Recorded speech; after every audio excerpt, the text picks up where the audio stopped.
Mes frères bien-aimés, c'est pour éclairer le scribe sur ce qu'il a perçu d'essentiel dans la loi divine que Jésus aujourd'hui propose la parabole bien connue et magnifique du bon samaritain. Qui est mon prochain ? Demande le scribe. Et comme bien souvent, Jésus va répondre, mais il va répondre de manière plus large, plus profonde que ce que la simple question demandait. Pour découvrir cette profondeur de la réponse du Christ, je vous invite à faire 3 zooms successifs sur cette parabole, du plus large au plus profond. Premier zoom, c'est ce qui ressort le plus directement de cet enseignement de la parabole. Jésus nous enseigne aujourd'hui qu'on ne peut pas faire le tri entre les personnes qui sont dignes d'être notre prochain, dignes de notre amour, de nos efforts, et puis les autres de l'autre côté. Aimer son prochain, c'est pouvoir aimer tout homme sans restriction. Cela ne veut pas dire qu'on ne puisse pas avoir dans notre amour, dans nos amitiés, des préférences.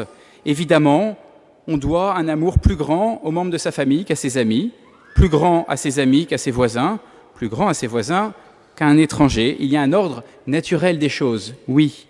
Mais Jésus, en prenant l'exemple de ce Samaritain, c'est pas au hasard, le Samaritain, c'est la race honnie par les Juifs parce qu'ils se sont séparés. Ce sont des Juifs de la descendance d'Abraham, mais qui se sont séparés, qui n'ont plus le vrai culte et qui sont détestés par les autres Juifs. En prenant l'exemple du Samaritain, Jésus dit avec force qu'aimer son prochain, c'est être prêt à aller vers celui qui n'est que notre voisin peut-être ou qu'un étranger. Jésus rappelle qu'il ne peut pas y avoir de barrière de principe à notre amour en raison d'une origine, d'une culture, d'une race, d'une religion. Exclure par principe quelqu'un de son amour, c'est donc pécher gravement contre la loi divine. C'est donc s'exclure du royaume des cieux. Un jour, un homme avait vu le curé d'Ars et elle lui avait fait cette remarque qu'il espérait bien au ciel ne pas retrouver telle autre personne qu'il détestait.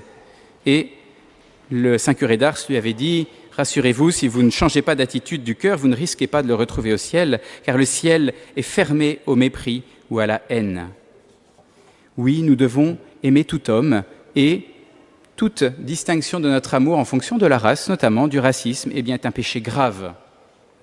Alors dans le contexte que nous vivons en ce moment, évidemment, il faut bien sûr rappeler que cet amour personnel du prochain se distingue de la question de justice politique concernant l'accueil des étrangers, des immigrés au sens large. Il n'y a pas de faute contre la justice ou contre la charité pour un État à refuser ou réguler l'immigration pour des motifs légitimes de sécurité, d'équilibre social, voire économique. Non, mais personnellement, nous ne pouvons pas nous exclure quelqu'un de notre amour. Voilà qui est très important et qui doit toujours nous amener à un examen de conscience personnelle.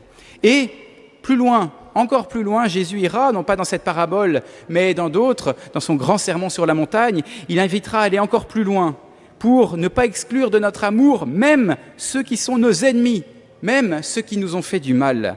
Précepte auquel il faut répondre au minimum en priant pour eux et en souhaitant qu'ils puissent aller au ciel.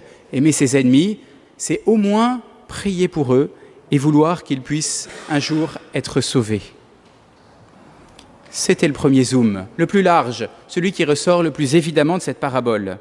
Mais si on est attentif et qu'on approfondit et qu'on lit un peu plus attentivement l'Écriture, et c'est ce qui est magnifique dans l'Écriture, c'est que les lectures approfondies nous font découvrir de nouvelles choses, on voit une deuxième approche. C'est un appel de Jésus à une charité inventive, une charité créatrice, créative, qui cherche à se faire proche de tout homme. Regardons. À la fin de la parabole, Jésus transforme la question du scribe. Le scribe a dit « Qui est mon prochain ?» Mais Jésus ne dit pas à la fin, comme on pourrait l'attendre, lequel des 3 a compris qui était son prochain. Mais il demande lequel des 3 a été le prochain de l'homme tombé aux mains des brigands. Il ne veut pas faire comprendre qui est notre prochain, mais bien affirmer qu'il faut devenir le prochain de tout homme. Vous voyez la distinction ? Le Christ invite le scribe, et nous, par conséquent, à dépasser la logique du minimum. Nous nous disons généralement, est-ce que je suis obligé d'aimer cet homme que je vois là, que la Providence m'a fait rencontrer ? Jésus nous dit, comment découvrir comment découvrir si tu peux aimer davantage cette personne, ou comment découvrir qui tu pourrais aimer davantage, vers qui tu pourrais t'approcher pour l'aimer davantage.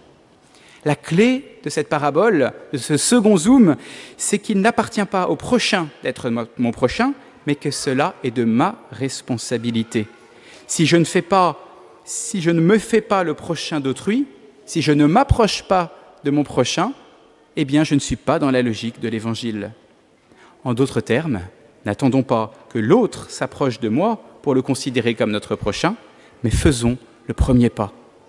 Ayons donc une charité imaginative, créatrice, qui va s'approcher du prochain.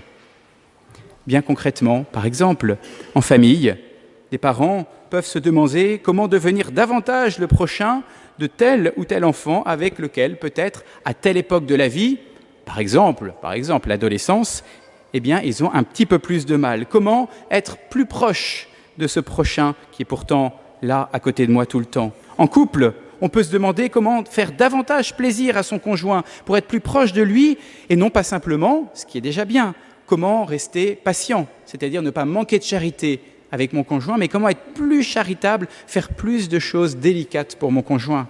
Ou encore, au travail, on peut se demander comment valoriser telle personne qui est dans mon service et non pas simplement comment la supporter silencieusement et patiemment, ce qui est déjà bien. La mesure de l'amour, c'est d'aimer sans mesure, disait saint Bernard. Nous pouvons toujours en faire plus. Nous sommes toujours appelés à en faire plus. Voilà la logique de l'Évangile. Difficile, mais exaltante et magnifique. Mettons-nous à l'école de saint Vincent de Paul, modèle de zèle dans sa charité fraternelle. Voyez qui il a aidé, les orphelins, les enfants de la rue, les mendiants. Il a aidé aussi à former des séminaristes, il était à la cour, il a aidé les plus grands. Voyez cette charité pour les autres, ce désir de propager l'amour de Dieu. Et alors qu'on le félicitait à la fin de sa vie pour toutes ses actions, il a répondu « Et pourtant, je n'ai rien fait ». Le dernier zoom, plus profond encore, nous pousse à voir dans le bon samaritain l'image de Dieu lui-même. Très souvent dans l'Évangile, quand Jésus donne une exhortation morale, il dit « Je vous invite, je vous demande, je vous commande de faire cela », eh bien ce n'est pas un ordre qui tombe à plat, mais c'est simplement un appel à l'imiter. Et c'est particulièrement visible dans cette parabole. Pourquoi ? Parce que c'est Dieu le premier qui n'a pas détourné son regard, mais est allé à la rencontre de l'homme pécheur caractérisé par cet homme délaissé sur le côté et abîmé sur le côté de la route. C'est Dieu lui-même qui a été vers l'homme pécheur dans son Fils Jésus pour le panser, pour prendre sur lui son péché, pour se dépouiller lui-même et mettre l'homme sur sa monture, et puis pour ramener l'homme dans l'auberge qui est l'Église en lui donnant l'huile et le vin que sont les sacrements. Quand Jésus nous dit qu'il faut agir comme ce Samaritain, il nous révèle qu'il faut agir comme lui, qu'il faut suivre les traces que lui-même, Dieu, a prises. L'amour de Dieu, l'amour du prochain, selon les exigences de l'Évangile, est, il faut l'avouer, humblement, si jamais on accueille ce qui a été dit dans les 2 premiers zooms, et au-delà de nos forces, surtout pour la deuxième partie, cette charité créative et toujours nouvelle. C'est au-dessus de nos forces humaines, surtout quand il faut aimer les personnes qui nous sont antipathiques ou même nos ennemis. C'est humainement impossible. Mais c'est dans l'amour du Christ que nous pouvons puiser la force d'aimer les autres.